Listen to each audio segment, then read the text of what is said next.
World Art and Culture 2, Lesson 1, the Renaissance. In this lesson, we will study and analyze and define the concept of the Renaissance, its historical conditions, its philosophy, and its contributions to the development of the modern world. Now, to understand the Renaissance, we have to understand, first of all, its importance as a new way of thinking in the Western world.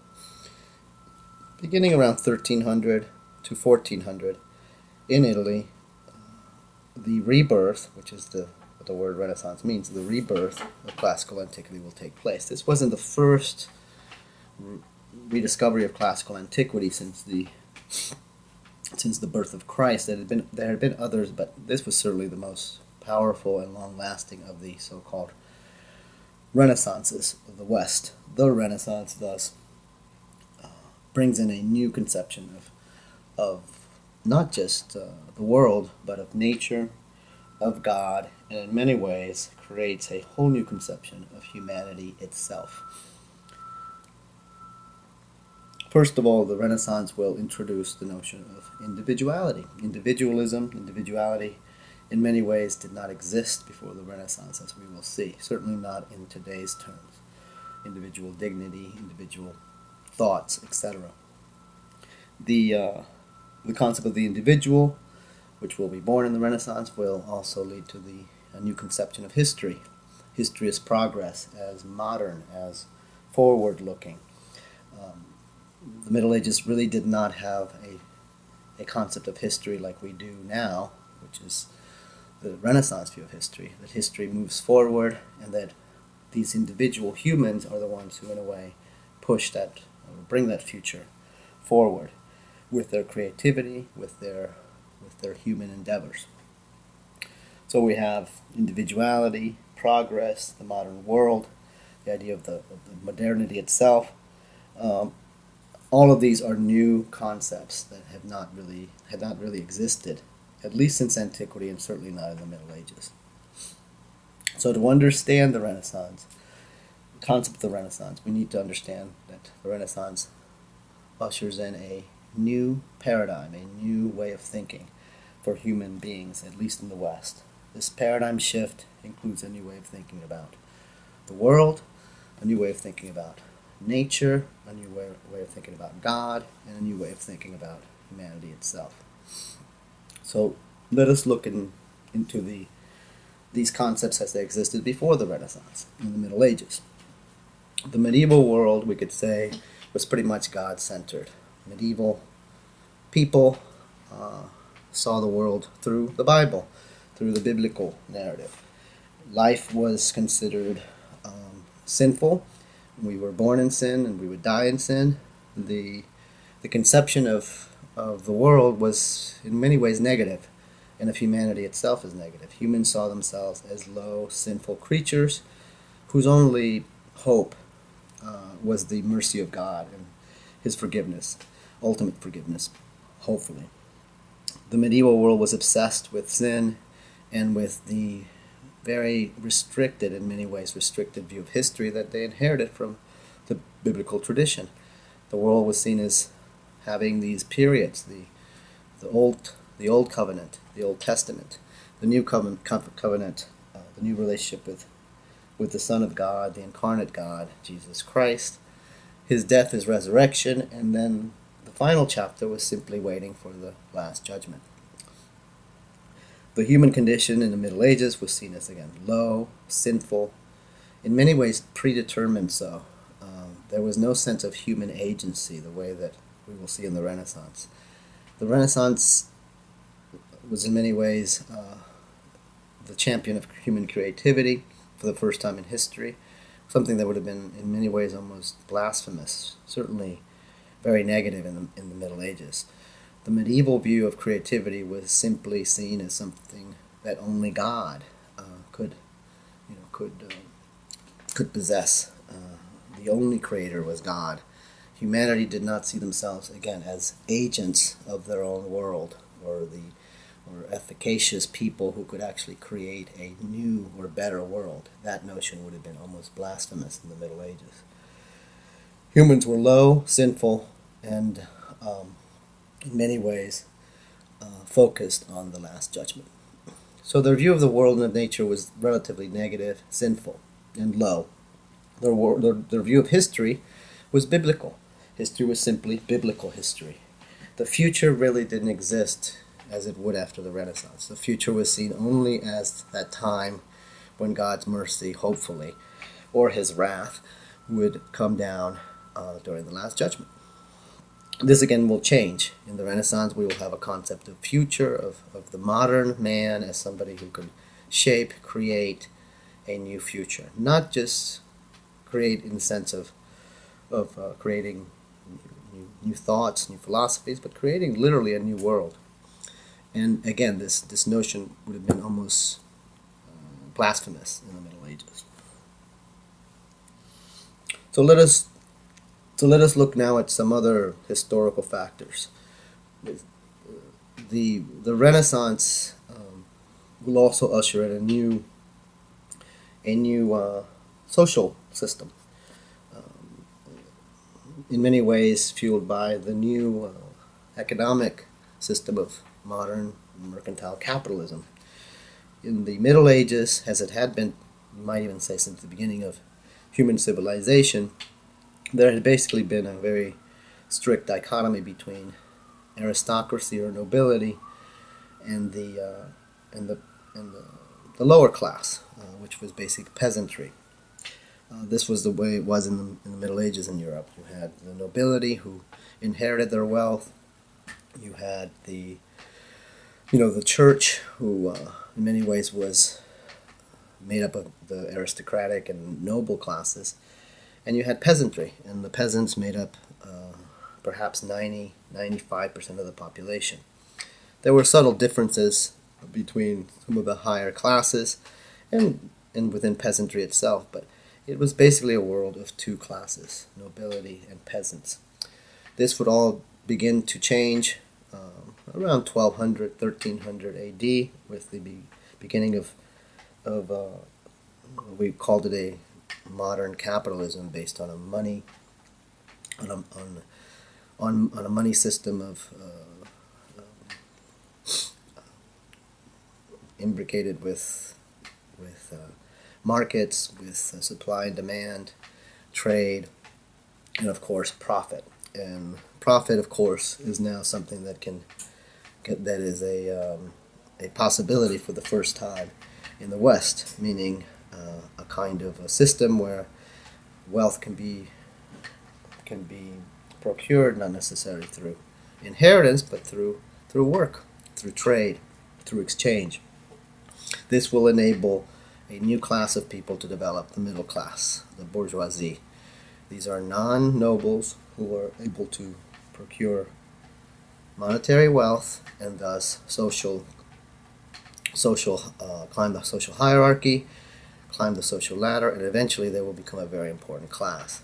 Notice here that the notion of individualism, which of course is a product of the Renaissance, coalesced in many ways with capitalism, which also is a product of the Renaissance. Modern capitalism allows for individuals to procure wealth and a future that they can hand down to their children, perhaps. And this, the notion of individual enterprise, individual free enterprise, the capitalist sort of philosophy, is obviously connected to this new notion of individuality. So we can say that the Renaissance philosophy of individualism in many ways dovetails with the new economic system of capitalism and its new class, which will become the dominant class eventually of bourgeoisie, of the middle class. Along with the economic conditions that changed during the Renaissance, we will have a new social educational framework that is basically new. The rise of literacy and the rise of education will also add to the new concept of the individual, the new concept of individual agency and creativity.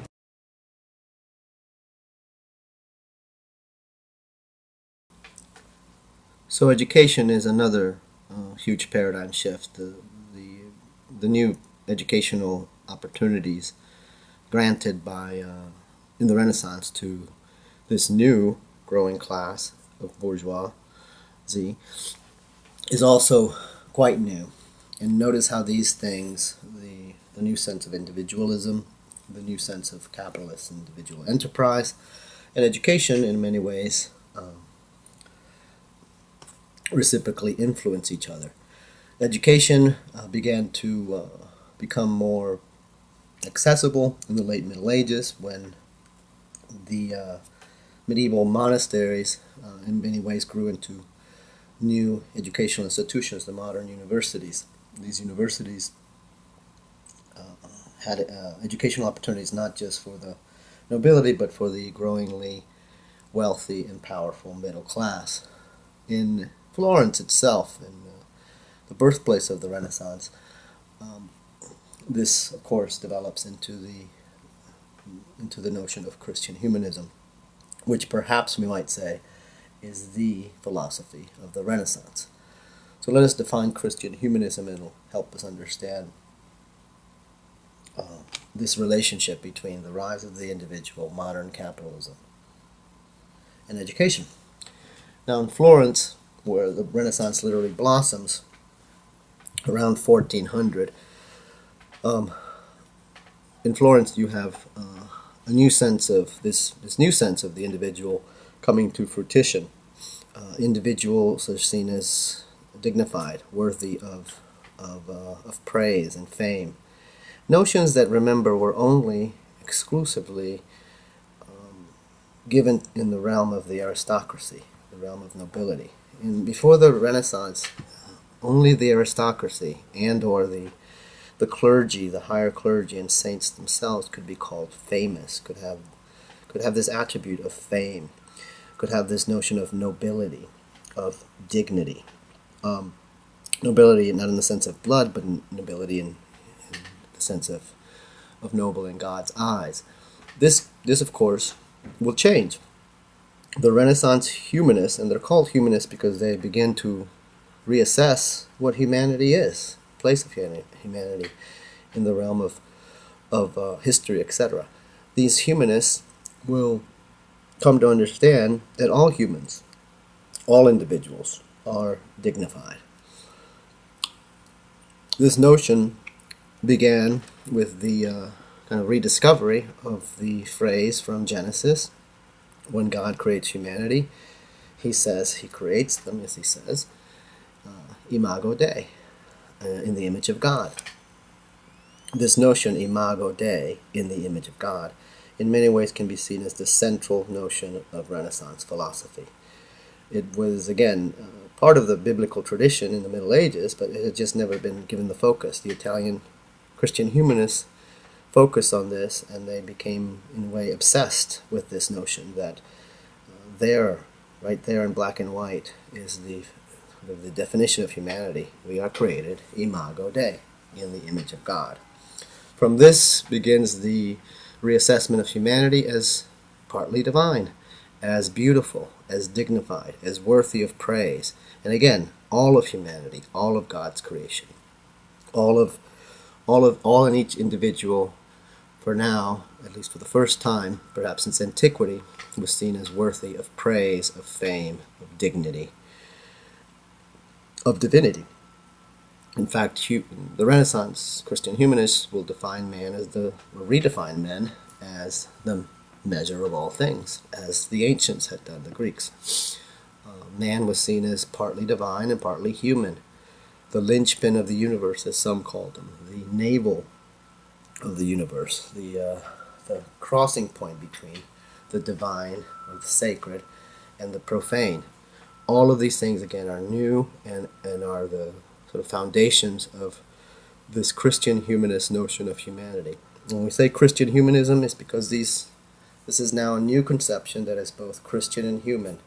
From the God-centered world of the Middle Ages, we now enter a human-centered world of the human Christian subject, endowed by God with divine powers, semi-divine powers perhaps, with the dignity and nobility of God himself, and with the individual agency to create a better world.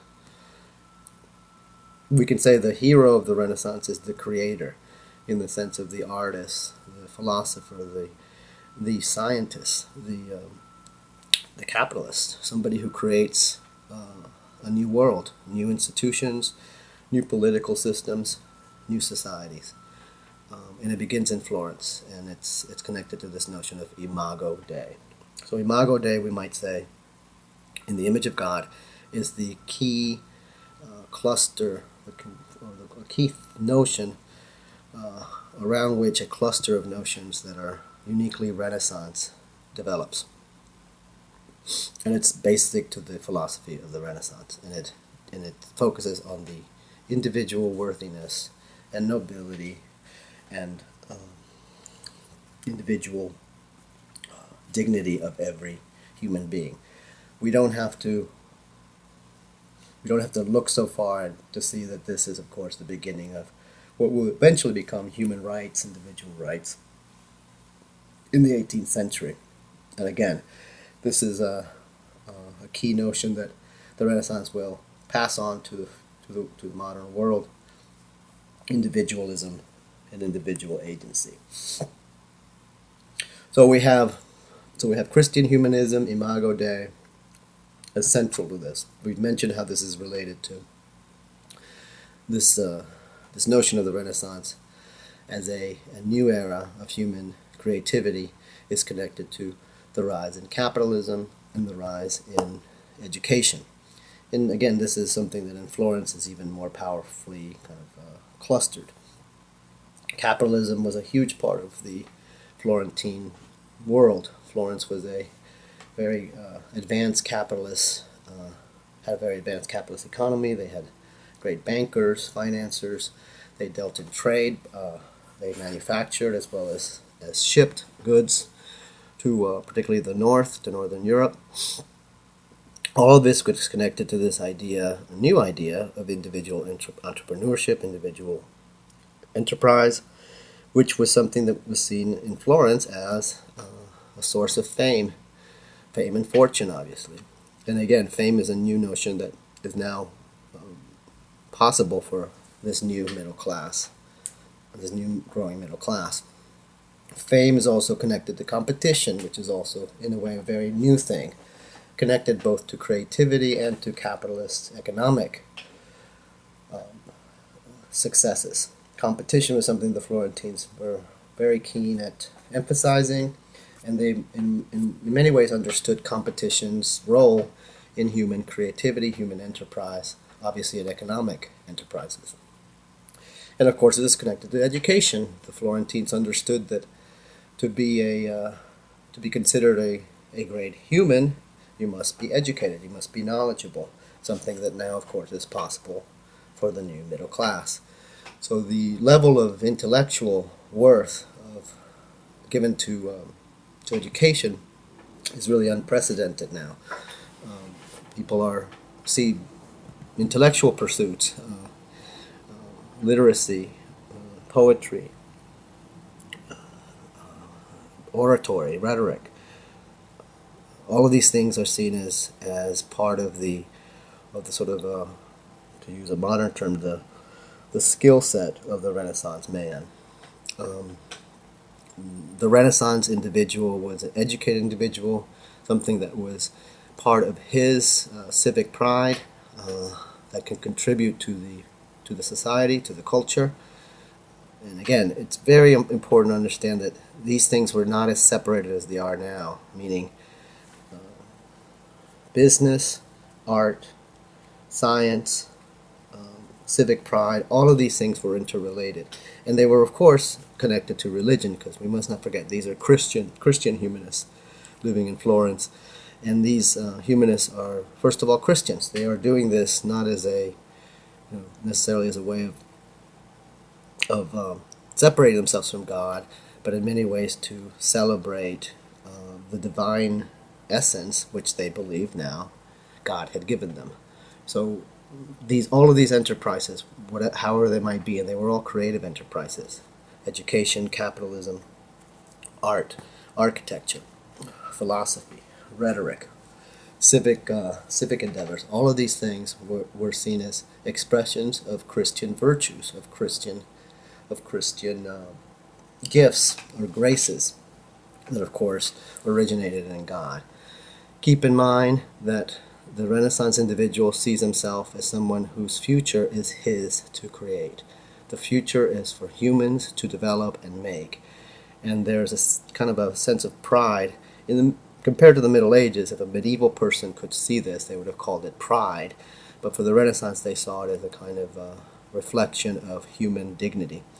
The confidence that the Renaissance and the future generations would create a better world, perhaps the best world imaginable, the best of all worlds. This, of course, is a modern legacy. We all now live in the post-Renaissance world. We see the world as progressing, at least ideally, or theoretically, we see progress as something good. The future as something better. We at least hope that we can make the world a better place. And again, this comes from the Renaissance. Now, the inspiration for this, we must not forget, was of course classical antiquity. That's what literally happened, was that the rediscovery of classical antiquity fueled this new concept of the world, of nature, of God, and of man. And it begins, in Italy, specifically in Florence. These Christian humanists looked back to ancient Greece and Rome, to antiquity, as an example of the greatest example of humanity so far. Although they were Christians, they understood and appreciated that the ancient Greeks and Romans in many ways had developed the best systems, the best art, the best architecture, the best laws. And even though they were pre-Christians or pagans, they were inspired and would use their example to create better Christian institutions during and after the Renaissance. Now, how did the Renaissance see classical antiquity? Well, they saw it as something, of course, tremendous, romantic, and lost before they rediscovered it. Much of what fueled the Renaissance passion for creativity and individual agency was just the incredible phenomenon of rediscovering the classical world, its art, its architecture, its laws, its philosophy, its literature, its poetry, which had been lost, or at least not been available to most people since the fall of the Roman Empire. When the Renaissance Christian humanists rediscovered antiquity, they were amazed and incredibly inspired, and they saw in classical antiquity the greatest example of Imago Dei. They saw in classical art, classical literature, classical philosophy, a human being who was beautiful, dignified, and capable of anything, capable of creating anything he could put his mind into.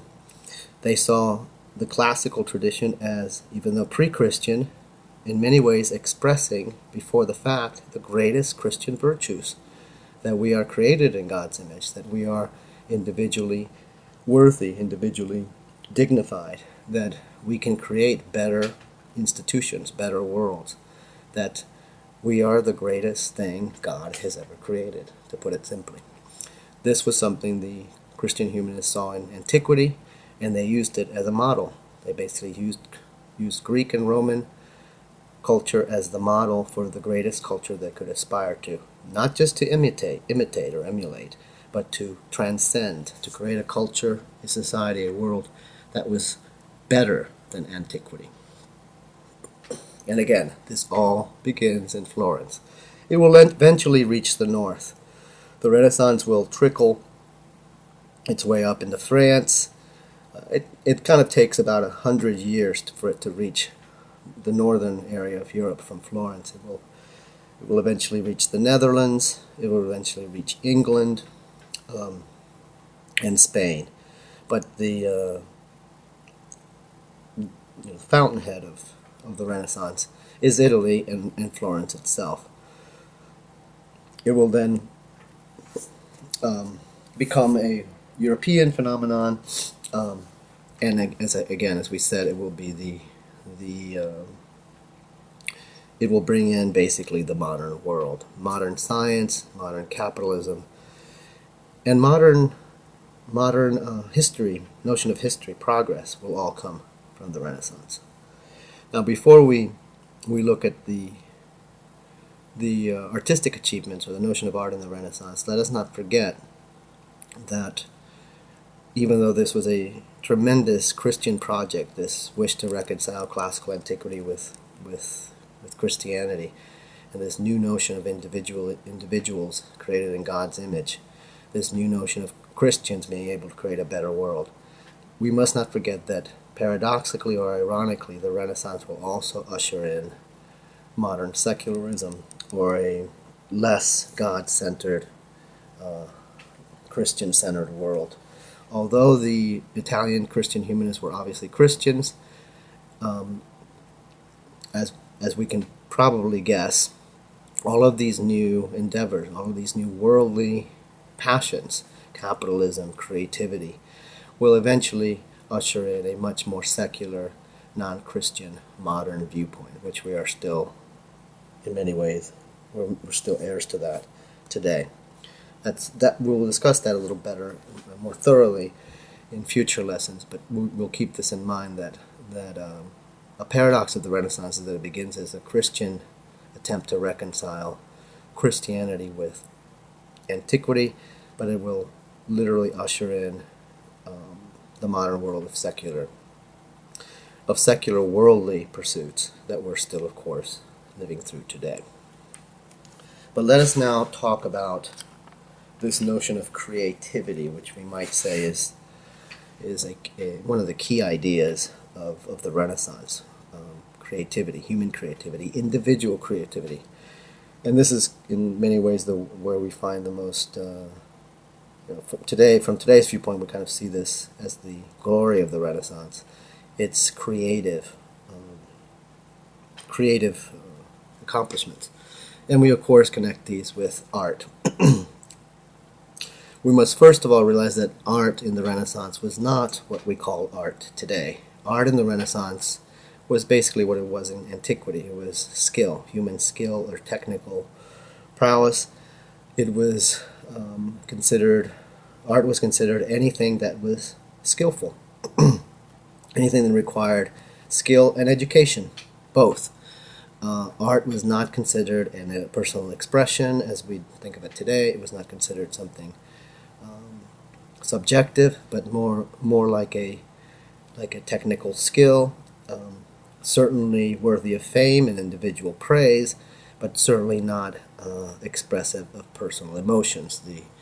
The art of the Renaissance was pretty much everything the Renaissance did. Engineering, the early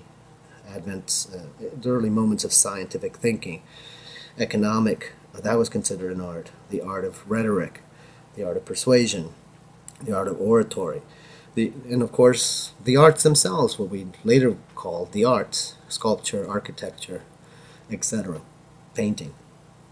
But again, this was not seen as something separate from the creative endeavor of the Christian humanist who is using his skills and God-given quasi-divine talents to create a better world. In this sense, the orator, the lawmaker, the politician, the banker, the artist were basically doing the same thing. Yes, the Renaissance had tremendous pride in their accomplishments in what we call today the fine arts, but we must remember that this was not a separate realm. It was considered part of this creative endeavor, which was, of course, what Christian humanism was. But what was new, of course, what was part of the paradigm shift, is that the Renaissance rediscovered the skills and technical dexterity of the ancients. They rediscovered a way of representing images, representing nature through images that was basically had been lost for at least 1,500 years. They rediscovered the skills and the techniques of antiquity. One of the things the Renaissance artists did, of course, which was revolutionary, is they began to imitate nature, to mimic it, the way the ancients had said the best art should be. It should always be a mimesis or a imitation of nature. And this was, of course, not just in the visual arts, but something that Greek and Roman poets, Greek writers also emphasized. We call this naturalism today. The Renaissance called it imitation. And it was basically looking at the world and trying to understand it realistically, as it is. We might again look back at the Middle Ages, where the world was seen much more symbolically, mysteriously. Nature, the world, everything was seen as kind of deeply symbolic, as needing deep interpretation, whereas the Renaissance saw the world as much more given, something that we had access to as individuals directly. Of course, this is going to lead directly to the development of modern science, as we'll see, the notion that the human perceptual apparatus is capable of understanding the world clearly and truthfully. This is what science will, of course, posit. And this begins, in many ways, in the naturalistic viewpoint of the Renaissance artist, who began to look at nature, at the world, using his own apparatus, the eye. The eye, of course, always privileged as the greatest sense for appreciating and appercepting the world. The Renaissance view of vision was, of course, that vision could be trusted, which in many ways was different from the medieval view, which did not really trust in anything but biblical revelation. But the Renaissance, in a way, dignifies human perception, as it does all human endeavors, and the individual is able to see and record the world in a much more, let's say, thorough fashion. This is helped, of course, by the rediscovery of classical art, which was seen by the Renaissance as more naturalistic, more real. And they copied this style. They copied the ancients' conception of space, which was basically mathematical, optical, and geometric. What we call perspective, what the Renaissance called perspective, was itself optics, a way of rendering images in a realistic three-dimensional fashion, or rendering two-dimensional images, three-dimensional objects, in a more or less realistic fashion. This caused a revolution in the arts. It made the art of the Renaissance not just inspired by antiquity, but real, lively, or full of vivezza, as they called it, liveliness. This was something that was not just a visual component of art, but also an intellectual one. And the Renaissance artist, remember, understood his role as one of revealing truth, of rediscovery. And the Renaissance artist, and we have to understand, is also a creator, somebody who not only reveals the truth, but also creates new truths, so to speak, new things. And again, the Renaissance artist, we have to understand, is not necessarily somebody separate than what we would call a scientist today. A Renaissance artist, somebody like Leonardo da Vinci, there's really no distinction between art and science. They are both endeavors of investigation, of revelation, of truth. And even though Leonardo was a Christian, he saw himself the same way as a scientist would see himself today. Someone revealing the truth of the world, or coming to an understanding of the truth of God's world. So the artist is the hero of the Renaissance in many ways. Again, in the broad sense of the artist as anything that you do creatively that can be called a creative act. Economics, painting, politics. That's why we call the Renaissance a Renaissance man, somebody who is able to do many different things. Our modern world seems to privilege specialization and somebody who does one thing very well. The Renaissance was the opposite. They saw human creativity as multifaceted, and they saw it all as linked. If you were a great If you could draw very well, that made you a great investigator or revealer of truth. If you were a great speaker, if you had tremendous oratory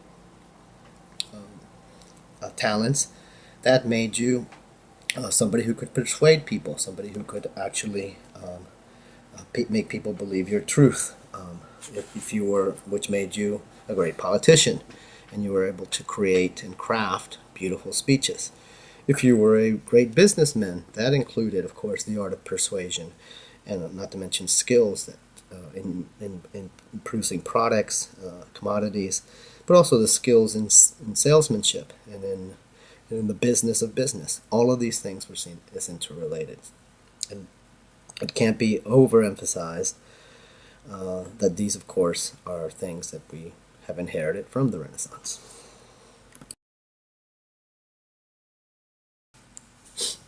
We might also say then that for the first time, certainly since antiquity, the Renaissance will reintroduce the category of beauty as a let's call it an expression of human dignity.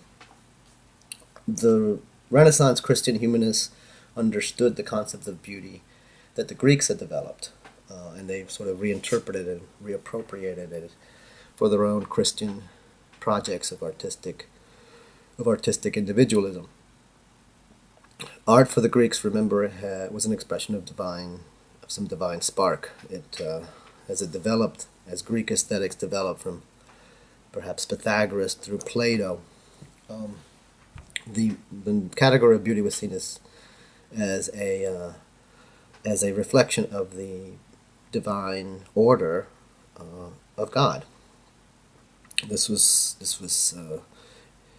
translated in more sort of artistic terms into the key principle of proportion, which the Greeks invented and then developed from music to figurative art to architecture. Proportion, basically the ratios of the parts to each other, was then rediscovered in the Renaissance as, again, the key doctrine of beauty. For the Renaissance, of course, beauty comes from God, from the Christian conception of God, and it's the same notion. God's beauty echoes in the world in proportion, numerical proportion, ratios of relationships, of number, of mathematical proportion. Sometimes the Renaissance, as was the case for the Greeks, would include qualitative as well as quantitative notions of proportion, but it was always towards the same philosophical aesthetic principle that beauty reflects, or beauty formulates, or reformulates, or is a translation of the divine order of God's created universe. The most beautiful creation, of course, is man himself, given that he is made in God's image.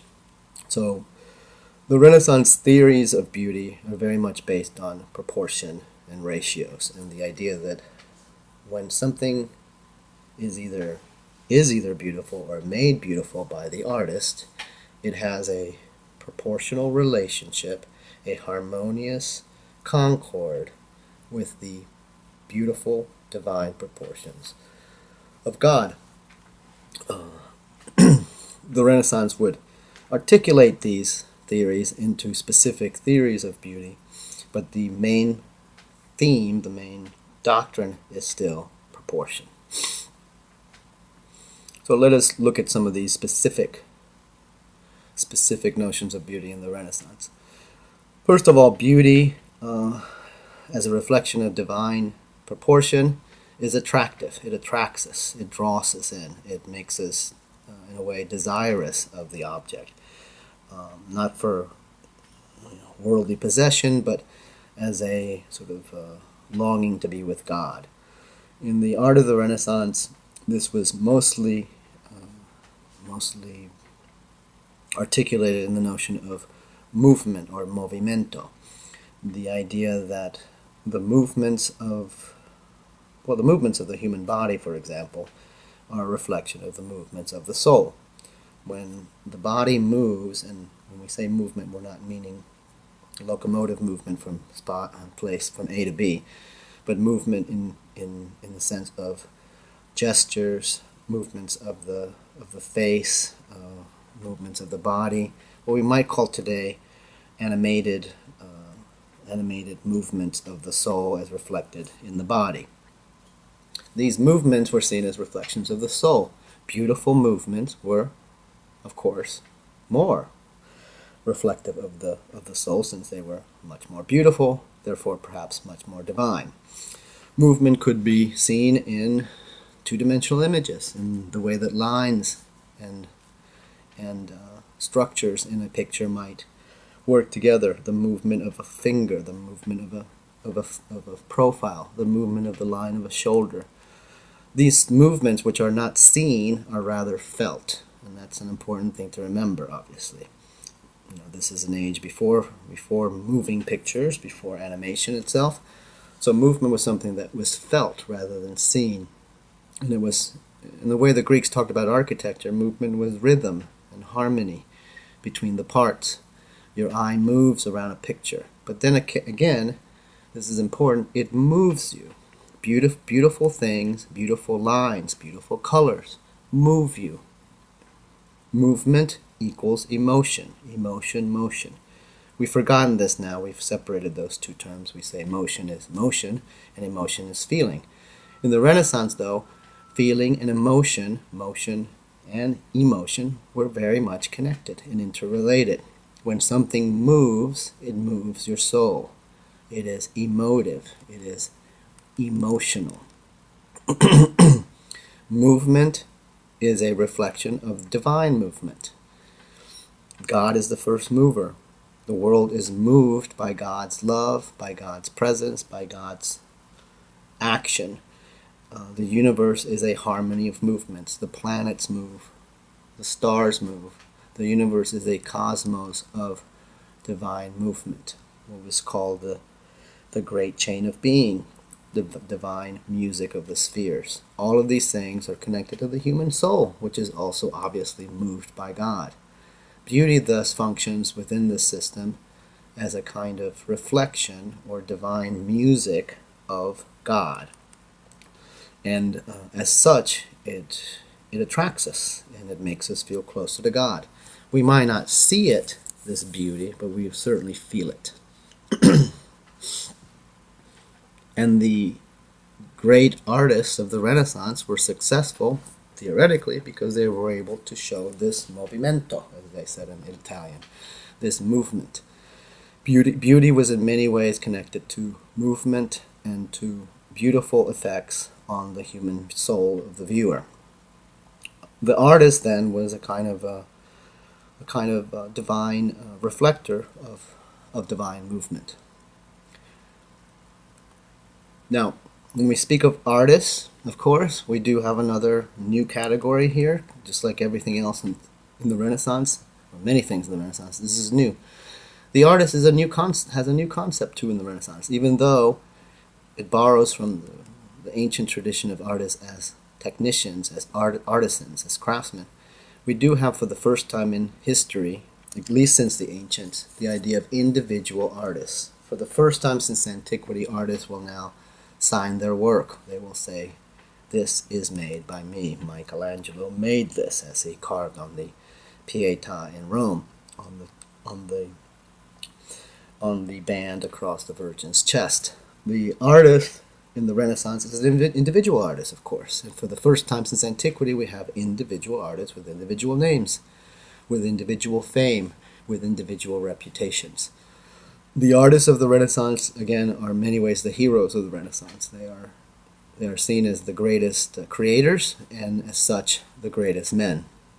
And let's not forget that artists, in this multifaceted notion of artists, were seen as the best leaders, the best citizens, theoretically, and they could be seen as such. They were seen as not just some kind of separate artistic profession, but as part of this kind of imago Dei pride in human in human individual endeavors. Of course, we know the names of the artists of the Renaissance because they did have names: Botticelli, Michelangelo, Donatello, Piero della Francesca, Raphael, Leonardo da Vinci. These artists, of course, are the first modern artists in the sense that they are individuals with individual fame, individual talents, and the notion of originality, which we of course take for granted in art, is also born here. That individual people, individual artists, create individual original works. The Renaissance concept of originality is basically the modern concept of originality. And notice how it does not exclude itself in the realms of politics, economics, science. The idea of individual fame is for the first time since antiquity now a true category. And the artists are the ones that lead the way. The Renaissance will historically reach a peak in creativity in the so-called High Renaissance, which is around 1500. Its zenith is about 1500. The High Renaissance is, in Italy at least, the moment when the great artists of Florentine fame, are called down to Rome to work for the new Christian humanist popes, beginning around 1470, 1480 or so, and continuing through about 1520, 1530, when the Renaissance will begin to come to an end, at least in its Italian conception. The High Renaissance is, in many ways, the zenith of Renaissance creativity. It's the great moment of Michelangelo, Raphael, Leonardo da Vinci. Now artists are not just working in the realm of cities, but in the realm of the Christian Roman Catholic Church itself. They are now the communicators of the most important ideas and concepts of the whole culture in Rome. This is the School of Athens by Raphael, a kind of greatest hits of classical Greece, the pantheon of Greek thought, composed and arranged in the High Renaissance manner. And mentioning the word composed and arranged, along with movement, movimento, a key aesthetic creative category in the Renaissance was composition. Composition is how things are arranged, and they, in a way, create movimento, movement, and they create beauty. Composition was, along with movement, perhaps the key category in Renaissance aesthetics. The Italians called it disegno, which meant something like drawing or design. And it began with drawing, but it could include color, positionings of the body, gestures, expressions. The perspective space itself is part of composition. And how you arrange things was basically your style. Another notion born in the Renaissance, style. Of course, now it's individual style. Something we take for granted now, another thing born in the Renaissance, style. Individual style, which basically meant how you are composed or how you compose things. We say it today in the sense of composure. Somebody's composure. We might call it their character, the way they're put together. This comes from the Renaissance, and it began as the idea of composition. And it could be something that you yourself as an individual could attain or have or display, the way you were composed, the way you walked, the way you talked, the way you gestured, the way you dressed. But in the artistic realm, it was how you composed the picture in this sense. The composition included the space, the kind of vehicle for the figures, the perspective, architectural envelope, let's call it. The figures themselves, how they're arranged, their gestures, their positions, their symmetry, their balance. And then the colors. Colors also can be symmetrical, or at least in concord. They can be composed. And all of this, theoretically, at least by the High Renaissance, if this was done in a way that nothing was left out, nothing was necessitated, it was considered beautiful. And in many ways, we could say that there was nothing to do after this, that beauty was not possibly could be any more refined than this. And at least in artistic terms, the end of the Renaissance is in many ways the end of the classical revival in arts. And we'll see how this develops later on, the styles of the subsequent periods in Western art, the Baroque and so forth. But by the end of the 1500s and 16th century, by the time Michelangelo's painting the altar wall in the Sistine Chapel, the Renaissance is not just ending as an artistic and creative period in Western history, but the whole culture of Europe is now changing. And the end of the Renaissance is not just the end of the Renaissance, but the beginning of the modern world. In many ways shaped by the Renaissance and influenced by the Renaissance. It's a new world, and as we said earlier, a world that we will see, beginning with our next lesson, will become increasingly more secular and less Christian. And this will, of course, begin right at the peak of the Renaissance, when Christianity itself will be ruptured by a monumental shift, a monumental rift within Christianity itself. The unity of the church, which had been one Catholic apostolic church in many ways, generally speaking perhaps, but in many ways it's kept that way since at least the 4th century, would now be ruptured by a monumental movement of reform, which begins in Germany, in the north, and will eventually create the Protestant Reformation, the next great important shift in Western culture, which will be the subject of our next lesson in our discussion of world art and culture.